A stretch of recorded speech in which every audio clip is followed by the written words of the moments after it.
Hey folks, Timcher here, and today we'll be talking about my first impressions with Celestial Return, an upcoming cyberpunk fantasy visual novel RPG, which will be indie studio Metaphor Games' first game. And to be completely transparent, one of the developers actually reached out to me to see if I was interested in making a video about the demo for the game, which you can now play for yourself on Steam. I didn't receive a copy or any compensation or anything, they just let me know about it. And after looking through their website and other stuff that they've put up about the game online, I decided to go for it because I like cyberpunk stuff and I thought that the character designs were pretty interesting. I mean, look at this. Why does her head have all these faces on it? Are they purely artistic or do they have some sort of practical purpose as well? And look at this guy. I'm getting major Shrike from Hyperion vibes here. I was also intrigued with the general concept of Celestial Return's story, which takes place in a far future cyberpunk type setting that also heavily incorporates fantasy elements. So for example, in addition to things like body modification being widespread, it seems like there are also paranormal creatures appearing around the world, and even entire factions that are magic focused. According to the demo in the Steam page, the story is going to be structured in 3 chapters divided into various acts, with one chapter taking place on Earth, one on a magical planet where pretty much everything is organic, and then the last chapter is going to take place on a gigantic space station full of cyborgs. Each of these locations is going to have their own point of view character, which is eventually going to lead into some sort of heist to steal something called a Titan Core. Right now, we don't know too much about the other 2 main characters, who are described as a rebellious cyborg and a sparkbot with half the height and double the drive. But in the demo, we play as Howard, a paranormal anomaly detective on Earth, alongside his paranormal sidekick, a clairvoyant talking Rose. So yeah, if you haven't already kind of got the idea, they're really leaning into the kind of wacky side of the science fiction fantasy blend here. So the demo starts in Act 6, giving us a brief recap of the first 5 acts that we don't get to play. Howard, at this point in the story, is apparently investigating a spate of suicides happening in the city, which are suspected to have a paranormal element at play. Unfortunately, we tried to follow a lead, but we failed and the investigation has hit a bit of a wall. Luckily though, as the demo starts, Howard finds an anonymous letter at the door to his office, which gives him some tips on where to go next. And here's where we can actually start talking about the gameplay and the mechanics that the game has to show to us so far. Between RPG and visual novel, the game definitely leans incredibly far more towards the visual novel side, with maybe 90% or more of the gameplay being choosing dialogue options and occasionally rolling dice. The game does have an interesting way of conveying your character's internal thoughts and perceptions to the player though, using what it calls insights. These are like different facets of your character's personality that are personified and individually talk to you with their take on the situation. It's kind of like you have 6 different D&D characters living inside your head. There are more standard ones like virtue, but also more chaotic ones like anger management and foolishness. Keep in mind, I'm kind of new to this genre of games, so if this has been done similarly in other games, let me know in the comments. Oh, and by the way, I love the portraits for the insights. What a great way to personify emotions. They look simultaneously human, but with an almost alien Lovecraftian touch to them. I really love them.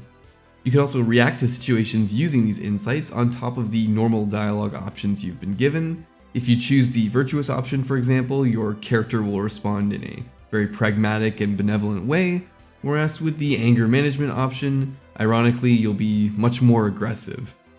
And this is where the RPG systems begin to play in. As you play through the game and complete certain objectives, you're going to be given points that you can invest into upgrading these insights up to 3 levels, making their responses more intense. In the demo, you're given 2 points, so you can either level 2 insights up to level 2 or 1 insight to level 3. The footage you've been watching on screen is from my second playthrough, and this time I decided to level my intelligence up to level 3. Because of this, later on in the dialogue, because of my, intelligence, I was given the option to magically scan the corridor to see if whoever left the letter outside Howard's office was still there. And of course, I failed the dice roll. Strangely, it doesn't seem like the dice rolls are impacted by your stats in any way, which seems like a bit of a missed opportunity to make your choices more meaningful. The demo also tells us that in the full game, we will be able to modify our character with implants and other augmentations, and this is likely to give us more dialogue options and reactions, just like upgrading your insights. I was a bit confused about this though, because there were several times in the demo where I could choose to identify something using my neural archive, which seems like it would be some sort of cybernetic augmentation, but it wasn't on the augmentation screen. It made me wonder whether this is an oversight or if this is just a passive part of Howard's character, like a trait in D&D, and if this is intentional, what distinguishes it from the other augmentations and other types of reactions? And where can I see this type of trait? It feels strange to have it referenced here in parentheses like I'm supposed to know about it when it doesn't seem like there's any info about it anywhere in the menus. Also, I'm wondering how this aspect of building your character is going to play into having different point of view characters for different parts of the story.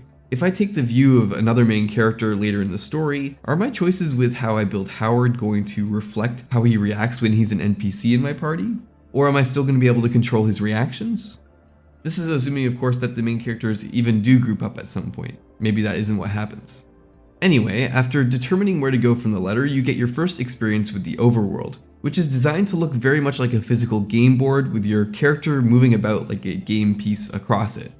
Unfortunately, but somewhat understandably, there isn't much to explore here in the demo besides some flavor text and a brief encounter with the average British person who wants to shank you for your money. One thing I'm wondering is if this overworld is going to have more gameplay elements in the full game, like random encounters while you're traveling. Totally fine if it's not going to, but if that's the case, I kind of hope that they speed up the movement of your characters across the board, because I don't see much point in having to wait like 10 seconds for my characters to slowly cross it. And if the full game is going to have a lot of backtracking and moving between locations, this might get a little annoying. Either way, after crossing the board, Howard reaches the destination that was given to him in the clue. Here he meets this ethereal, dapper-looking motherfucker who turns out to be an abstract, one of the supernatural creatures that are appearing on Earth and are being hunted by the Paranormal Investigation Division that Howard works for, kind of like the SCP Foundation. I don't know where else to mention this, but at this point I'm just going to talk about something that bothered me with the music. Obviously this is a demo, so there isn't much to go off of as to what the rest of the game is going to be like, but during this demo there were 2 looping tracks that were really annoying. Now, I have no problem with looping tracks, but personally, when a track loops really quickly, it becomes really noticeable and takes me out of the experience. This track with the heartbeat sensor in Howard's office was particularly bad. The track that plays here when talking to the abstract wasn't nearly as bad, but it still managed to help me nod off for a few seconds here and there with its slow and steady, really repetitive rhythm. But maybe that's just me needing more coffee. Anyway, at this point, we're getting pretty close to the end of the demo. The abstract asks Howard to please stop capturing and torturing abstracts because some of them are actually kinda chill. Which I think would have become obvious because I think the rose is supposed to be an abstract. Like, I mean, maybe this is gonna be explained later on in the earlier parts of the story, but why is the rose allowed to operate with Howard, but every other abstract is captured? That kind of confused me a little bit. Anyway, the camera abstract man then gives Howard a hint towards the real big bad of the story. Motherfrickin' aliens, man. And then the demo just ends, being blisteringly short at only about 30 minutes long. I know the devs probably didn't want to spoil too much of the story, or maybe they couldn't even give us more at this point, but there just wasn't enough for me to get really invested in the story with how much time we had here. I really feel like it could have used just a few more scenes to help me get interested in the world and what's actually going on. But despite a few problems, this is just a demo and likely a very small portion of the game. Overall, I think this is an interesting product and clearly there is a lot of creativity and passion put in here. Like I said before, the demo is out on Steam if you want to try it, and they're also going to be launching a Kickstarter soon, so I'll put a link to that down in the description if you're interested and want to help this game come to life.